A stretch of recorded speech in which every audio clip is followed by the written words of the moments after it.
feito. O Senhor tem liberdade em nosso meio. E nessa hora, meu Deus, pedimos que o sopro do Teu Espírito venha sobre nós. Que a Tua palavra possa ser ministrada, Senhor, em nossos corações. Vento que vem dos quatro cantos sopra sobre nós, para que nossos ouvidos possamos ouvir a Sua voz, para que possamos ouvir aquilo que o Senhor quer nos transmitir essa noite, pelo poder do nome de Jesus. Nós nos deleitamos aos Teus pés, nos curvamos aos Teus pés, nos submetemos à autoridade do Senhor, porque queremos nesse momento, Pai, ser como esponja para absorver tudo aquilo que a Sua palavra quer nos revelar nessa noite, pelo poder do nome do Yeshua HaMashiach. Aleluia! A Ele a glória,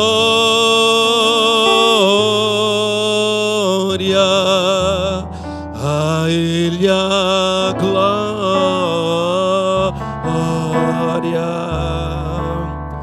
a Ele a glória, para sempre, amém. Dê a Ele glória, dê a Ele a glória, a Ele.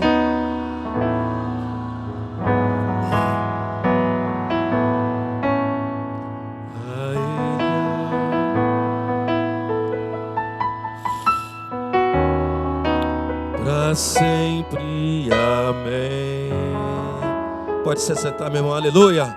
Aplauda o Senhor bem forte. Glória seja dada ao nosso Deus. Queridos irmãos, como vos falei, nós estamos 3 anos em Portugal, depois de passarmos 4 anos em Espanha. E na Espanha nós estávamos a trabalhar. Aí eu falando que nem português, tirando o gerúndio, a trabalhar. O português fala, irmão, a trabalhar. Nós falamos, estava trabalhando, mas eles falam a trabalhar. E nós estávamos trabalhando na Espanha com futebol e com refugiados. E veio a pandemia, nós fomos para Portugal.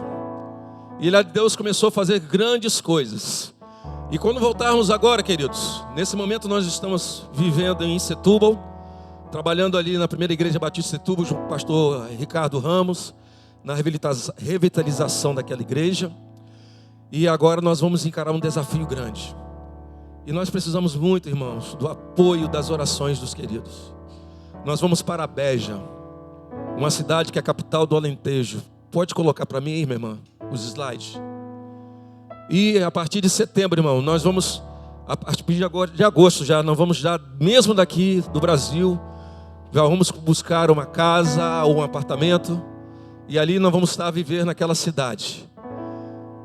Porque, querido, Beja, sendo a capital do Alentejo, nós vamos ver aqui, é a cidade em Portugal com o maior nível de suicídios e depressão. E o projeto, irmãos, que nós vamos estabelecer chama PIP, Plantando Igrejas em Portugal. Pode passar? A população de Portugal, irmãos, são 10 milhões e 500 mil habitantes. Acertei agora? Que eu estava falando errado. 10 milhões e 500 mil habitantes. Pode passar, queridos. Beja, Alentejo, população de 34 mil habitantes. Queridos, um mundo dentro de uma cidade. Pode passar? Aí, olha só, o Alentejo, em especial Beja, é um distrito com o maior índice de suicídios e depressão.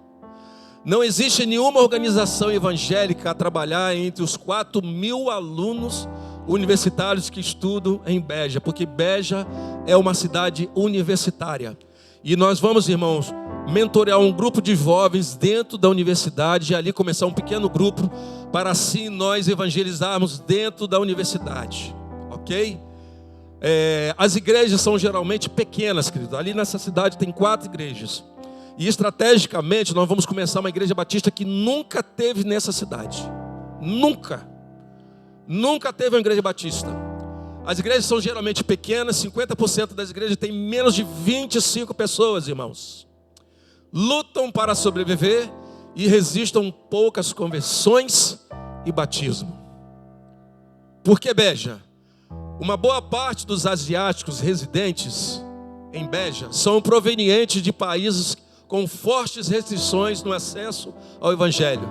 E neste município, irmão, vivem indianos, nepaleses, bengaleses ou africanos. Os africanos são oriundos de países da língua portuguesa oficial, mas também tem cidadãos de Senegal, Gâmbia, entre outras nações. O panorama social, irmão, em Beja é descrito como sendo grave e caótico e descontrolado. São cada vez mais os cidadãos asiáticos e africanos a deambular, a perambular pelas ruas de Beja, sem destino, sem trabalho e sem algo para comer. Nós temos feito caminhadas de oração, irmãos. E eu vi com meus olhos, nessa cidade, indianos, nepaleses e bengaleses, por não saber falar a língua portuguesa, pegando lixo, pegando comida no lixo. E nós temos um desafio muito grande, eu, a Mércia, nossas filhas. Eu já estou conversando com um rapaz que fala inglês, que eu não falo. Eu estou pedindo a Deus para que Deus dê o dom de língua às minhas filhas, para que elas venham falar inglês e outras línguas. Por quê? Nós vamos começar a ensinar a língua portuguesa para eles, para que eles venham arranjar trabalho, porque se não falar o português, mesmo que não seja o português de Portugal, do Brasil, eles não vão conseguir se comunicar. Por isso que estão passando essa necessidade, queridos. Pode passar. E o que pretendemos fazer, queridos? Criação de projetos sociais que possam atender a inúmeras necessidades dos imigrantes. Plantação de uma igreja em Beja com ênfase no trabalho missionário entre portugueses e imigrantes. Plantação e revitalização de igrejas a partir de Beja, em aldeias e distritos, aproveitando as migrações às redes de relacionamentos dos imigrantes. Pode passar. Abrir caminho para um trabalho efetivo de evangelismo e discipulado entre os estudantes universitários do Conselho. Oferecer formação na área de interculturalidade, tendo em vista os objetivos, 2 objetivos: ajudar os imigrantes na sua adaptação ao novo país, formar cristãos na evangelização transcultural e realizar caminhadas de oração na cidade. Pode passar. Eu quero que você atente para essa cidade, irmão. E além de nós plantarmos esse projeto e trabalharmos, como falamos, revitalização de igrejas, essa cidade chama Moura. Moura tem uma igreja, como eu falei, de 68 anos, irmãos, com 4 membros. 20 anos sem pastor. O pastor que está atualmente lá foi um pastor que casou com a membro fundadora dessa igreja. Ele pastoreia domingo de manhã cedo numa igreja e domingo à tarde em outra igreja. E no sábado ele vai lá para as portas dessa igreja não fechar. Irmãos, olhe por Moura, pela Igreja Evangélica Batista de Moura. E pode passar, queridos. E nós vamos estar indo para Moura um sábado sim, um sábado não, para ajudar. E querido, como vocês viram, vamos alcançar o mundo em Beja através de Beja. Trabalhando na universidade, com os imigrantes e com cidades e conselhos. Pode passar. Querido, você pode ler isso? Se queres...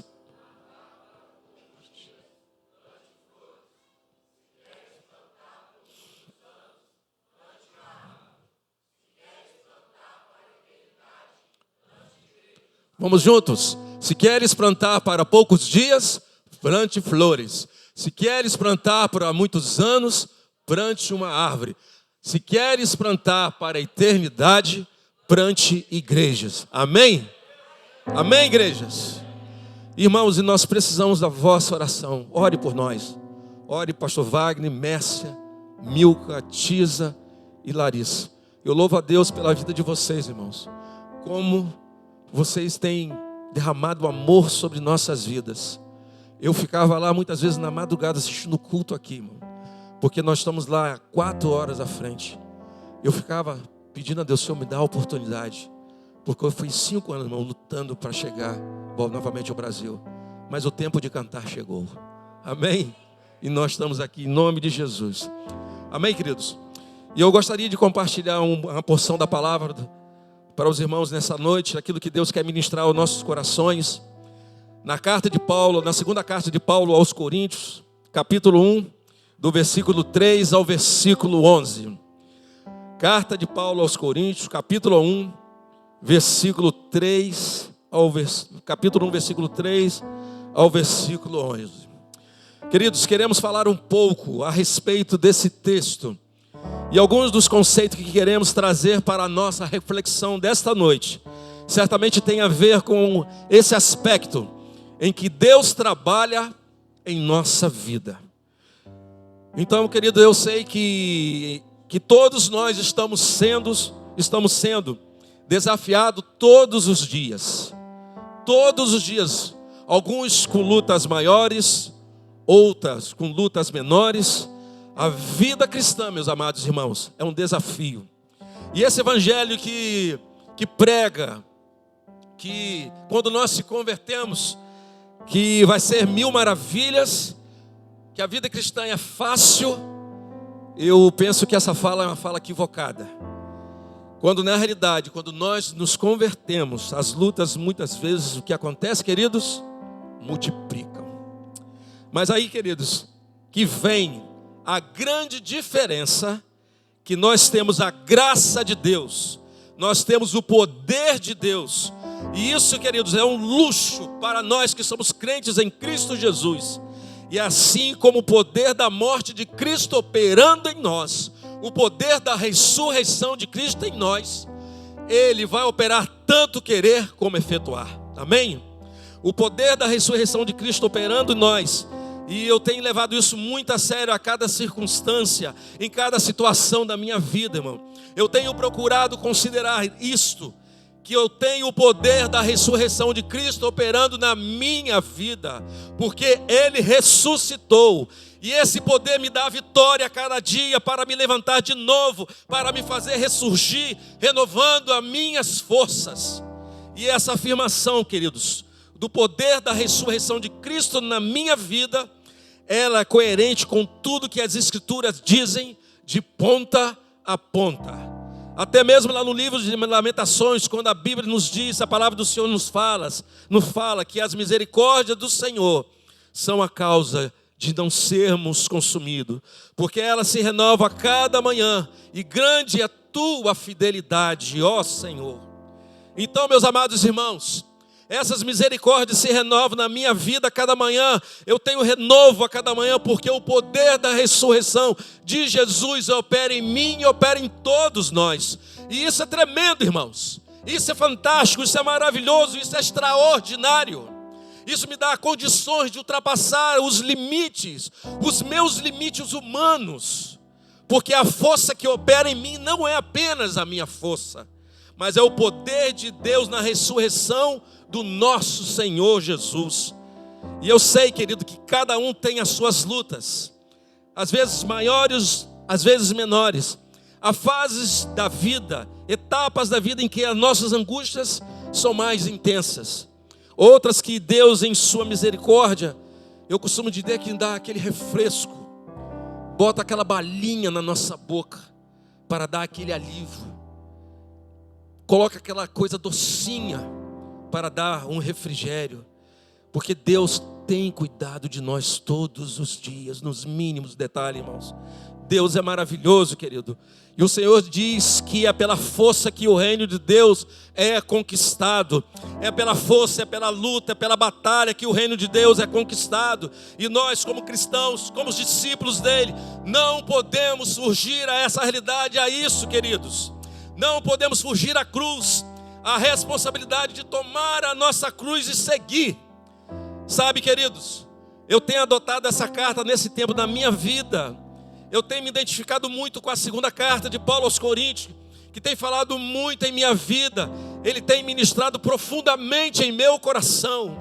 E, queridos irmãos, Paulo escreveu a segunda carta aos Coríntios. Ele estava vindo da Ásia. Ele tinha passado naquela região e se referia uma região das distribuições do Império Romano naquele tempo. Ele havia passado por aflições tremendas, terríveis. Vocês vão ouvir aqui, vamos ler como ele, Paulo, se refere a elas aqui nesse texto. Provavelmente de doença grave, perseguição atroz por causa do Evangelho. E isso não fica bem definido, irmão, mas vocês vão ver os termos em que ele se refere a essas experiências: doença grave, perseguição intensa por causa do nome do nosso Senhor Jesus Cristo. E de qualquer forma, significa que houve muito sofrimento, que houve aflição tremenda em seu coração. Mas eu quero, irmãos, que nesta noite venhamos aprender um pouco a respeito de como enfrentar isso e de como fazer que a vida cristã, em meio a todas essas circunstâncias e situações, se torne frutífera, que glorifique a Deus e que nós venhamos crescer, amadurecer e tomamos posse do projeto de Deus para essa vida e para a eternidade. Amém? Então vamos ler esse texto da Sagrada Escritura, de 2ª Carta de Paulo aos Coríntios, capítulo 1, versículo 3 ao versículo 11. Eu vou estar lendo aqui na versão NVI, tá, irmãos? Bendito seja Deus e Pai do nosso Senhor Jesus Cristo, Pai das misericórdias e Deus de toda consolação, que nos consola em todas as nossas tribulações, para que, com a consolação que recebemos de Deus, possamos consolar os que estão passando por tribulações.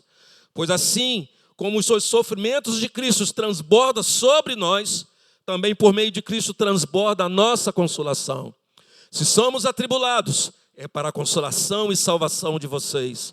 Se somos consolados, é para a consolação de vocês, ao qual dá paciência para suportarem os mesmos sofrimentos que nós temos padecendo.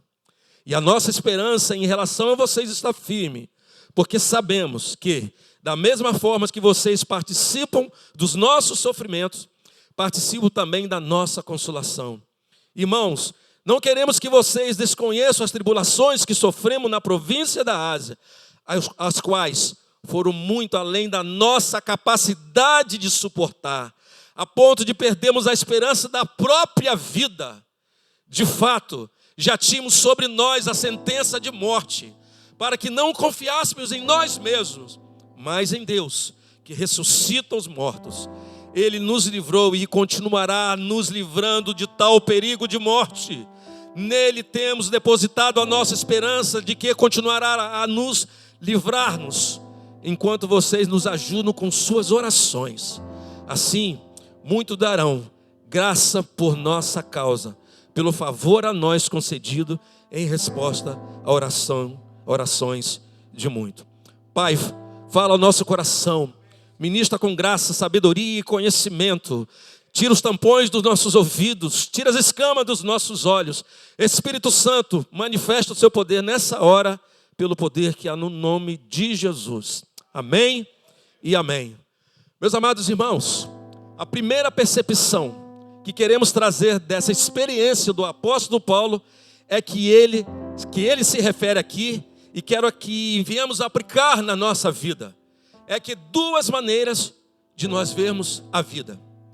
Ou vemos a vida apenas por aquilo que acontece no palco da vida, ou vemos a vida levando em conta, considerando, analisando o que acontece nos bastidores da vida.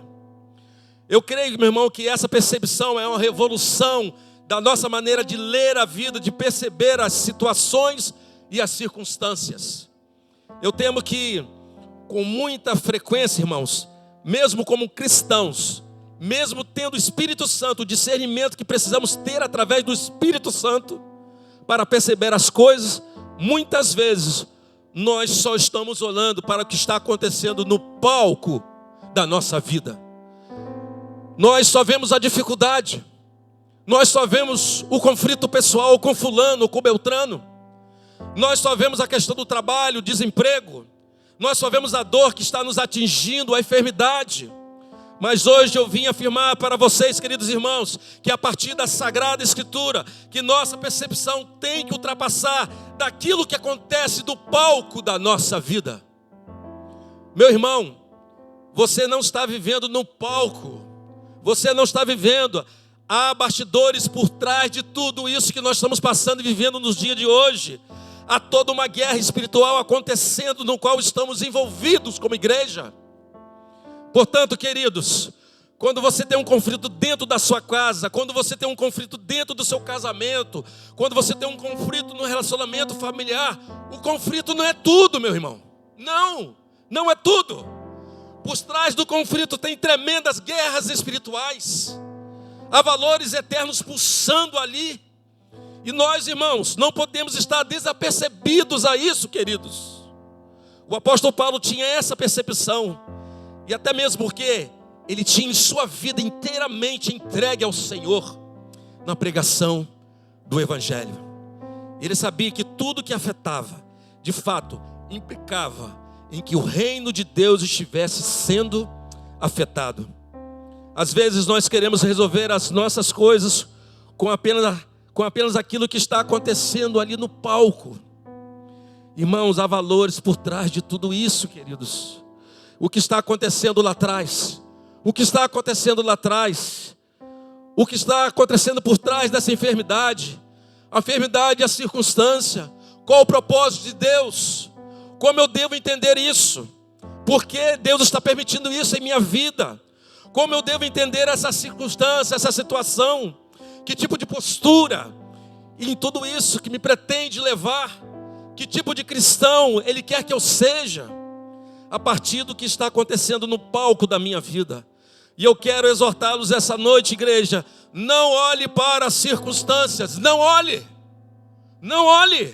A Bíblia diz que nós como cristãos, queridos, não vivemos apenas do que vemos, mas nós vivemos pela fé. Nós vivemos pela fé. O cristão não pode ser aquilo que só vê o que está na frente do palco.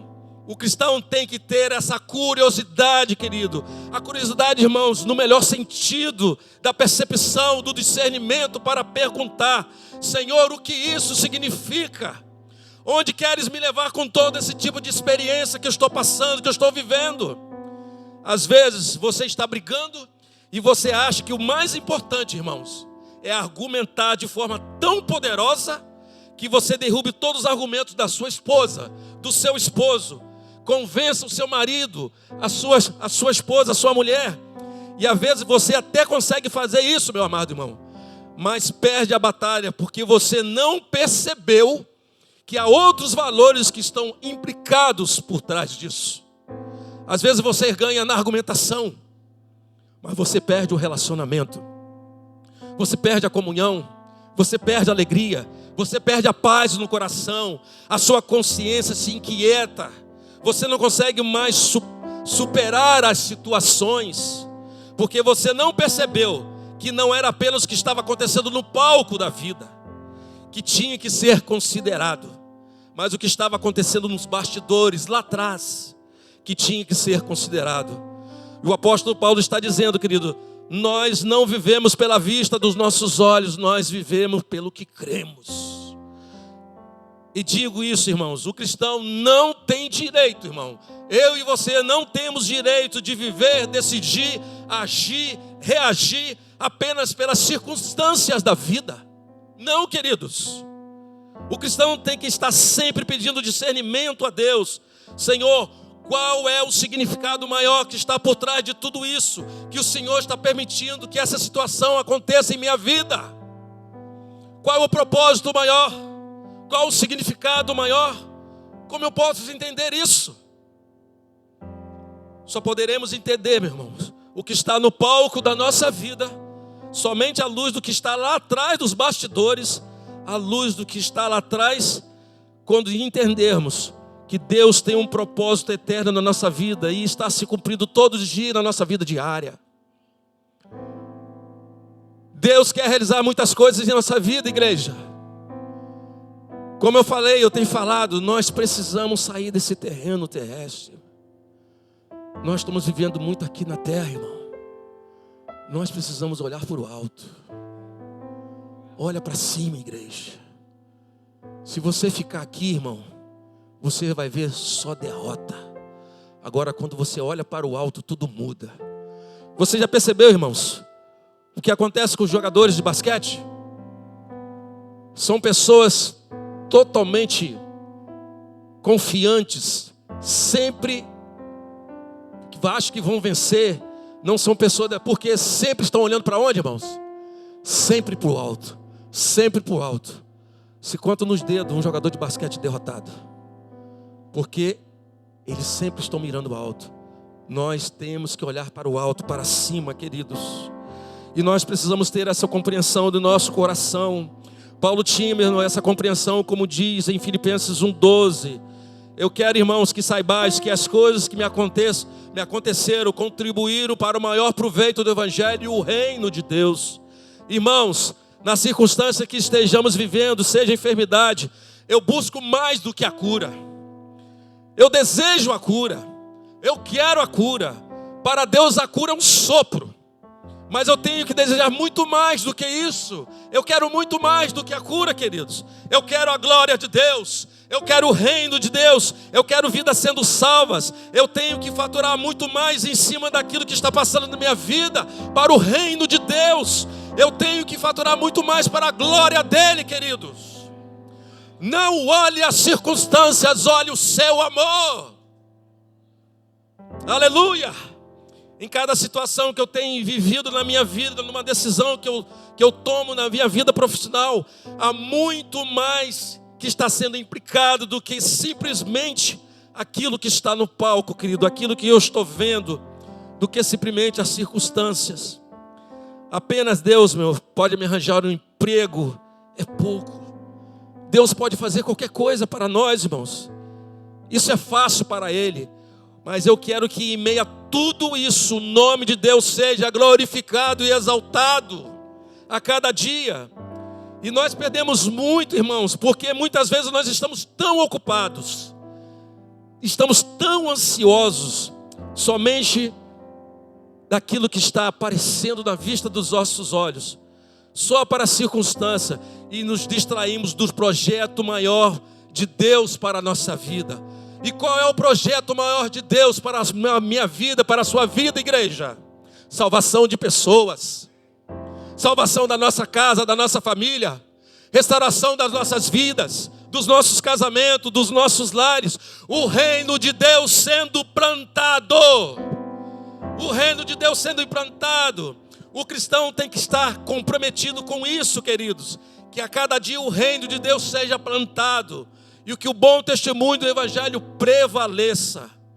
Essas são, queridos, essas coisas maiores que acontecem nos bastidores. E não podemos estar alheios a elas. Então, queridos, a primeira percepção, a exortação é essa. Reveja a sua maneira de ler, interpretar e discernir a vida. Reveja a sua maneira de ler, interpretar e discernir a vida. Não veja a vida apenas por aquilo que aparece circunstancialmente, queridos. Porque nós, como servos do Senhor, não vivemos pelo que vemos, mas sim pelo que não vemos. Nós não vivemos pela vista dos nossos olhos, nós vivemos pela fé. Amém? Nós vivemos pela fé, nós não vivemos pelo que vemos, mas vivemos pelas coisas eternas, queridos. E a segunda percepção que queremos trazer a partir desse texto, irmão, é que Deus frequentemente nos leva ao limite de nós mesmos, para que os seus propósitos se realizem em nossas vidas. Eu quero ler novamente o versículo 8 e 9 da carta de Paulo, 2 Coríntios, olha o que fala. Porque não queremos, irmãos, que ignoreis a tribulação que nos sobreveio na Ásia, porque fomos sobremaneira agravados mais do que podíamos suportar, de tal modo que até da vida desesperamos. Irmãos, a situação de Paulo lá na Ásia não estava nada boa. Que situação difícil. Não sei se ele estava se referindo, como já falamos, a uma doença grave ou uma perseguição terrível. Mas ele disse claramente o seguinte, irmão, que fomos sobremaneira agravados mais do que podíamos suportar, de modo tal que até da vida desesperamos. Isso significa o seguinte, igreja, que ele eu fico imaginando, que ele pensava, não tem mais jeito, vamos morrer. Esse sentimento que ele teve, não tem mais jeito, eu vou morrer. Mas aí no versículo 9 nos fala, mas já em nós mesmos tinha a sentença de morte, para que não confiássemos o quê? em nós, mas em Deus, que ressuscita os mortos. E em nós mesmos tínhamos a sentença de morte para que não confiássemos o quê? Em nós, mas em Deus. Irmãos, ele estava sentenciado. O atestado de óbito já estava pronto. A sentença de morte já estava determinada, já estava pronta. E por que é que Deus deixou o cartório fazer o atestado de óbito para Paulo? Por quê? Para que nós não confiássemos em nós mesmos. Ele está dizendo que o propósito de Deus que nos leva ao limite, ou além do limite de nós mesmos, que o propósito de Deus, queridos, é fazer com que desistamos de confiar em nós mesmos, desistir de toda a confiança em nossos recursos humanos, amados irmãos. Queridos, acontece que muitas situações da nossa vida, nós não podemos confiar em nós mesmos. Nós não conseguimos, irmãos. Nós temos que depender de Deus totalmente.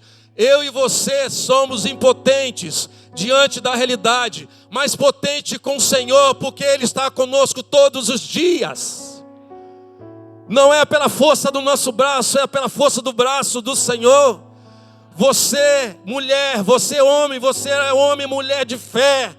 Você não é um homem qualquer, você é um escolhido, regenerado, transformado.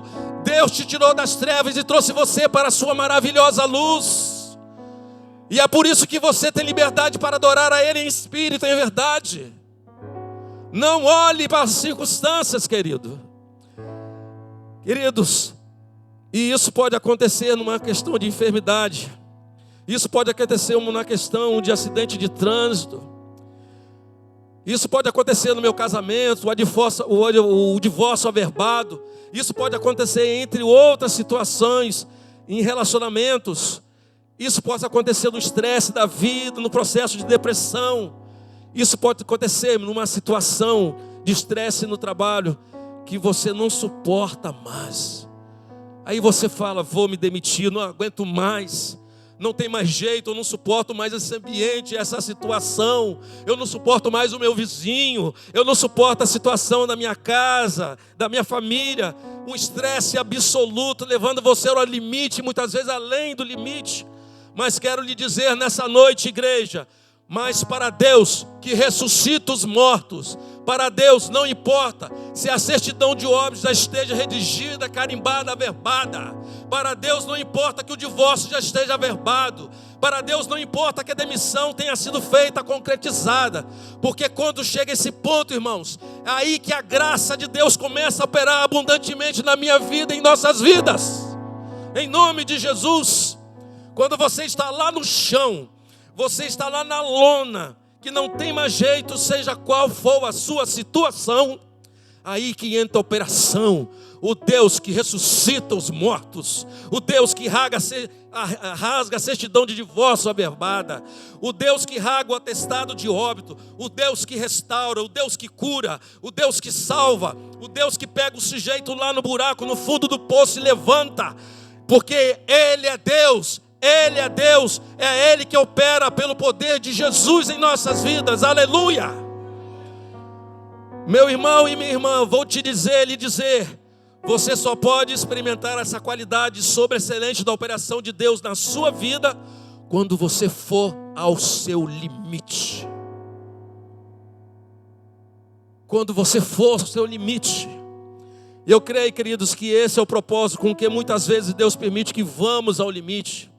Quando não temos mais força nenhuma, quando não aguentamos mais nada, não tem mais jeito, Deus permite para que possamos ter a doce experiência de desfrutar da graça bendita e posso dar glórias e louvores a Ele para dizer, foi o Senhor que fez isso é maravilhoso aos nossos olhos, foi o Senhor.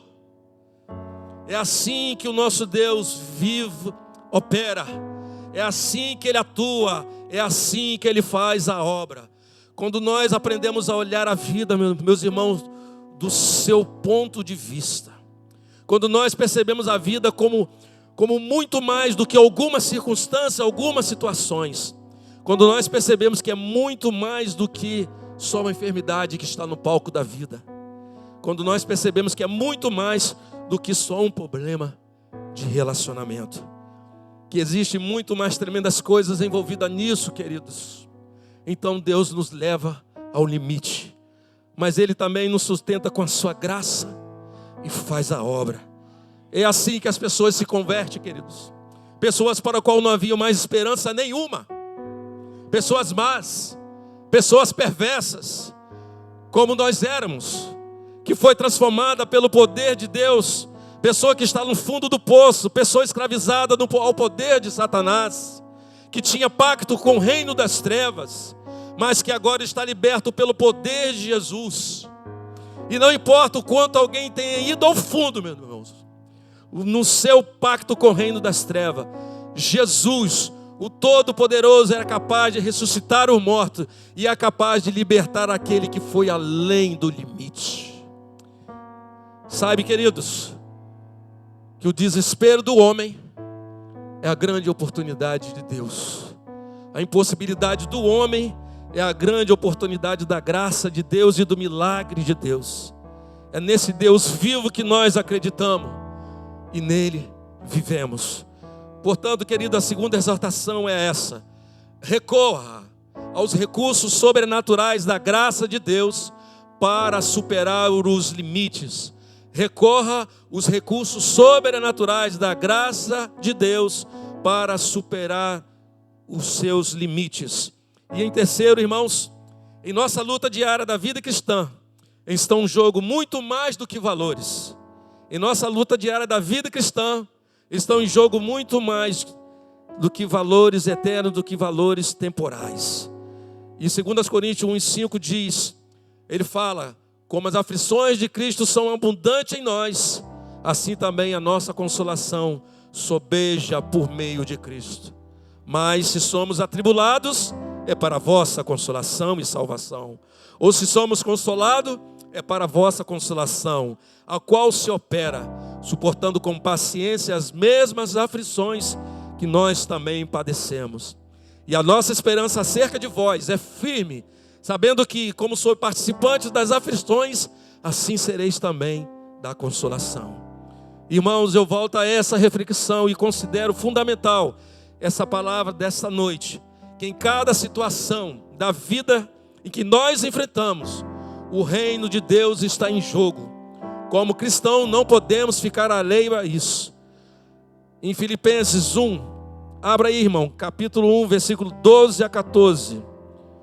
Olha que a palavra do Senhor fala. A carta de Paulo aos Filipenses foi escrita quando ele estava na prisão. Ele estava passando por muitas aflições. É uma carta, por mais que seja muita aflição, era uma carta de alegria, de gozo, que diz assim: e quero, irmãos, que saibais que as coisas que aconteceram contribuíram para o maior proveito do Evangelho. Amém? De maneira que as minhas prisões em Cristo Jesus foram manifestas por toda a guarda pretoriana e por todos os demais lugares. E muitos dos irmãos no Senhor, tomando ânimo com as minhas prisões, ousam falar a palavra mais confiadamente, sem temor. Querido, podemos ver aqui dois frutos bem claros. Primeiro, que muitas pessoas ouviram o Evangelho. Por quê? Paulo foi o quê? Preso. E segundo, que os cristãos que estavam em meio que desanimados, se animaram, vendo o ânimo dele, disseram: vamos também pregar o Evangelho, ainda que tenhamos que ser presos. Por que, querido, será que isso estimula e permite esses testes de fé conosco?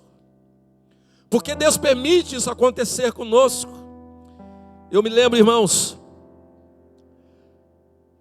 que no ano de 2018, eu estava ali na Espanha, e eu pedi: Senhor, me dá uma estratégia, porque eu estava trabalhando com futebol. Eu preciso que o Senhor me dê uma estratégia para a evangelização. E eu pensei, eu vou treinar os goleiros, porque eu estava trabalhando com treinadores espanhóis. Isso já foi um milagre, irmão. Eu trabalhar com espanhóis numa nação espanhola como treinador de futebol, que eles não permitem treinadores de outro país estar junto com eles. Eles têm assim, isso na cultura deles. Então, a estratégia que Deus me deu foi trabalhar com 2 goleiros, que são porteiros, e na Portugal guarda-redes. Mas irmãos, no começo foi muito difícil. Eu não sabia falar o espanhol direito. Eles zombavam, me criticavam, me menosprezavam. Eu muitas vezes, para conquistá-los, eu botava água no chão para eles beberem, eles pegavam e chutavam. Eu ia lá, pegava de novo, e eles lá chutavam. Quantas vezes, irmãos, eu fui para casa chorando, pensando até em desistir, pensando que eu não estaria aguentando mais. E foi aí que eu comecei a me orar e me aproximar deles. E eu comecei a ler 3 versículos com os goleiros no treinamento. Era 3 treinos por semana. E o que aconteceu, querido? E ali eu comecei a falar da vida e da obra de Jesus. E foi durante 1 ano e meio, irmão, persistindo, chorando, persistindo. E Deus começou a mudar. Um belo dia, Carlos vai e envia uma foto para mim. Ele vai a uma igreja. E ali ele fala para mim no WhatsApp que Wagner lá, irmãos, eles chamam Wagner. A letra V é o som de B. Ele começou a me dizer que tinha aceitado Jesus Cristo como o único e suficiente Salvador. Irmãos, 3 versículos por treino. 3 versículos. E o que aconteceu depois disso, irmãos? Passou 3 a 4 meses, o pai, a mãe e a irmã se convertem ao Senhor Jesus. Passaram esses 2 anos da conversão dele. E hoje, o Carlos está fazendo seminário para ser um pastor. Se eu desistisse, irmão, se eu olhasse só as circunstâncias, valeu a pena, querido. Valeu a pena lutar. Vale a pena lutar, querido. Não desanime. É Deus que opera tanto querer como efetuar. Querido, nós estamos vivendo uma guerra espiritual tremenda nos dias. Você não pode olhar mais para o palco da vida. Você tem que ver o que está por trás dos bastidores. Deus tem um propósito para toda a sua luta, para toda a sua batalha. Não desista do seu marido, não desista da sua esposa, não desista do seu filho, não desista do seu amigo de trabalho. Ore, busque, creia que Deus vai fazer a obra em nome de Jesus. Quando Deus levar você ao limite, querido, saiba que Ele tudo coopera para o bem daqueles que amam o Senhor, para aqueles que são chamados segundo seu propósito. Imagine se eu tivesse desistido, queridos. Como ouvirão se não há quem pregue? Como o amigo do seu trabalho vai ouvir se você não falar de Jesus? Como o seu marido, você está lutando, irmã, guerreando há anos para seu marido se converter. Irmã, não desista. Minha mãe levou 25 anos orando pelo meu pai. E meu pai, depois de 25 anos, eu estava adorando na 7ª igreja. Meu pai entrou chorando, prostrado, porque ela não desistiu. E ela sofreu na mão do meu pai. E nós sofremos. Mas Deus transforma, restaura aquele, irmão, que a gente imagina o improvável. Deus tem um propósito para todas as coisas, irmãos. E queridos, entenda, não há terreno neutro no universo. A cada meu irmão, mínimo quadrado, cada quadrado mínimo, e há um registro que, segundo, que é reivindicado por Deus e por Satanás. Meu irmão, cada luta que nós estamos passando é reivindicado por Deus e por Satanás. A luta do bem e do mal. E queridos irmãos, entenda, nós estamos nessa luta todos os dias. Em cada decisão que eu tomo em minha vida, em cada renúncia que eu faço, o reino de Deus prospera, o reino de Deus, ou o reino de Deus prospera, ou o reino de Deus regride. Eu estou nisso, querido, e você está nisso. Não desista, não desanime. Não, querido, na situação, e nessa situação que você está enfrentando, saiba, nós estamos no meio de uma batalha de proporções inimagináveis. E cada vez que eu sou fiel ao Senhor, cada vez que eu fico firme na graça de Deus, o reino de Deus avança. O reino de Deus vence. O testemunho do Evangelho prevalece. Cada vez que eu venço, cada vez que eu fico com o Senhor, cada vez que eu determino que vou renunciar ao mundo, ao pecado, eu fico com Ele. Isso significa que o reino de Deus prevalece, o reino de Deus avança. Queridos irmãos, que glória é estar nessa batalha. Que glória é estar passando por lutas, por provações. É somente por ela que o reino de Deus avance. Nós precisamos mudar a nossa forma de pensar, queridos.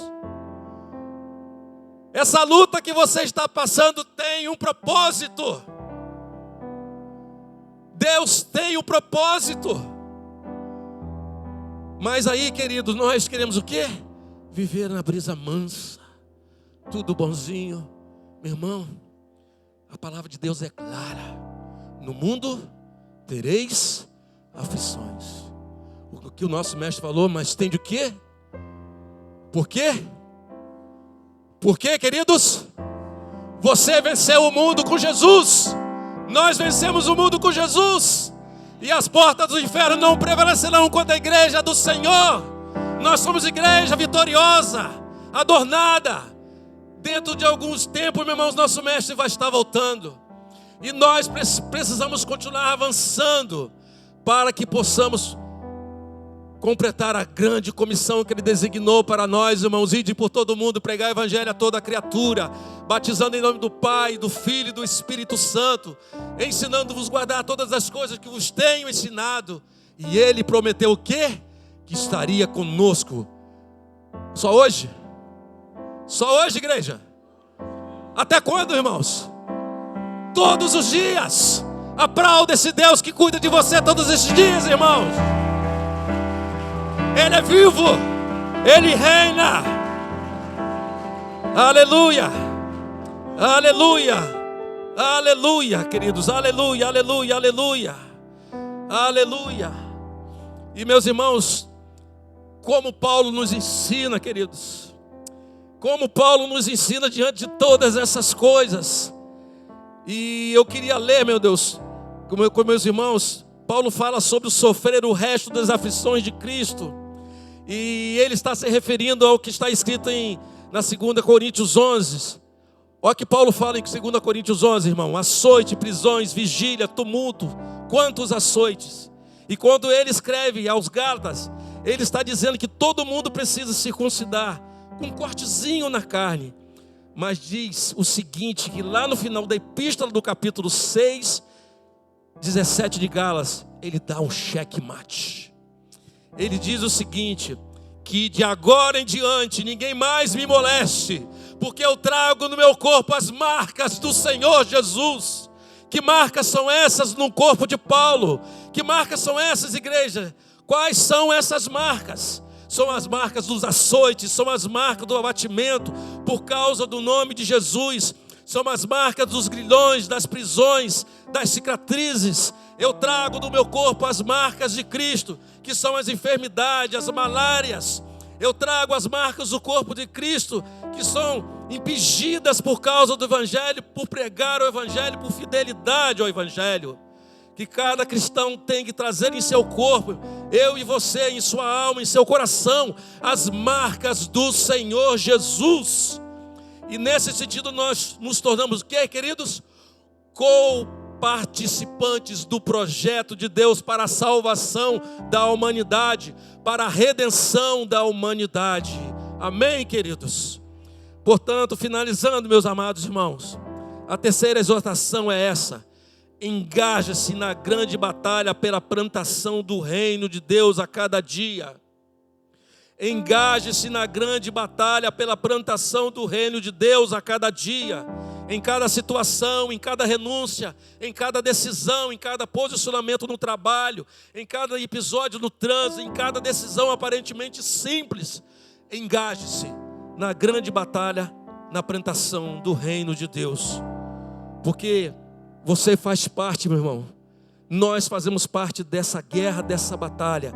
e pela graça e pelo poder de Deus, você tem a capacidade de ultrapassar os seus limites, porque essa batalha não se trava com forças puramente humanas, ela se trava com o poder da ressurreição do Senhor Jesus, que opera em mim, que opera em nós. Será que você pode ter hoje, nessa noite, uma compreensão um pouco melhor das coisas que você está passando, meu irmão? E eu quero orar por você nesse momento. Eu quero colocar diante do Senhor essa situação que você está passando. E se você hoje está tendo essa compreensão, esse entendimento, claro que essa situação é uma situação que o Espírito Santo está usando você para a plantação do reino de Deus nessa terra. Se você percebe que você está nessa batalha, que você quer dizer ao Senhor: eu não estava entendendo, agora estou entendendo o que está acontecendo na minha vida, mas agora o Senhor me deu a compreensão nesta noite, e eu quero me colocar a minha vida diante do Senhor e dizer: Senhor, que nessa batalha eu vou ficar do teu lado, e nessa situação eu vou renunciar o meu pecado, vou renunciar à tentação para tomar minha posição contigo, porque eu quero ser participante contigo, Senhor, da plantação do teu reino no mundo e na eternidade. Eu sinto que é muito mais do que estamos passando no palco, irmãos. Eu sinto hoje que o Senhor, que tudo isso tem implicações eternas. Você pode ficar de pé, querido? Portanto, eu quero convidar a você hoje, meu irmão e minha irmã, que você reveja a sua maneira de ler, interpretar e discernir a vida. Você pode repetir comigo? Que reveja a sua maneira de ler, interpretar e discernir a vida. Eu quero convidar você hoje, querido, a recorra os recursos sobrenaturais da graça de Deus para superar os seus limites. Pode repetir comigo? Recorra os recursos sobrenaturais da graça de Deus para superar os seus limites. E quero convocar você, meu amado irmão e irmã, a engajar-se na grande batalha para a plantação do reino de Deus a cada dia. Eu quero cumprir em minha vida o resto das aflições de Cristo Jesus. Amém? Querido, eu não sei qual a luta que você está passando, mas Deus sabe.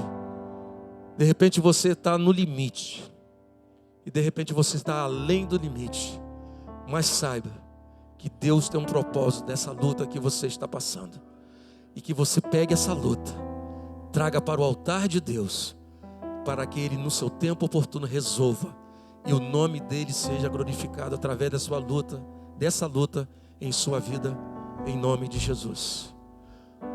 Pai, o Senhor conhece nossas vidas, o Senhor conhece o nosso coração. Eu não sei o que meus irmãos têm passado nesse tempo, mas eu sei que é o Senhor que peleja por nós, é o Senhor que cuida de nós. E pelo poder e pela autoridade que me dá em nome de Jesus, pelo poder do Espírito Santo, traga essa compreensão, para que nós venhamos tirar o foco do palco da nossa vida e percebermos que há bastidores da nossa vida, levando-nos a um nível mais alto, mais amplo e profundo no Senhor. Que os meus irmãos possam ter essa consciência, essa percepção pelo Teu Espírito Santo, para que as lutas e as batalhas diárias possam servir para que o Seu nome seja glorificado, exaltado, para que o reino do Senhor venha avançar. E eu peço ao Senhor, meu Deus, traz cura, libertação, transformação, porque o Seu reino venha sobre nossas vidas a cada dia, e que essa igreja continue avançando, para que o Seu nome seja exaltado e glorificado sobre todas as coisas. Abençoa, meu Deus. Obrigado, Senhor. Obrigado, Senhor. Faz-nos ler de maneira de interpretar e discernir a vida de uma maneira melhor. Faz-nos entender o entendimento de recorrer aos recursos sobrenaturais da graça de Deus para superar os nossos limites. E que nós venhamos engajar-se na grande batalha pela plantação do reino a cada dia, em meio a todas as lutas e provações, pelo poder do nome de Jesus. Amém e amém. Que Deus a todos abençoe, irmãos, em nome de Jesus. Eu vou pedir para você permanecer em pé. Eu quero chamar a Mércia, a Tiza e a Larissa para vir para cá.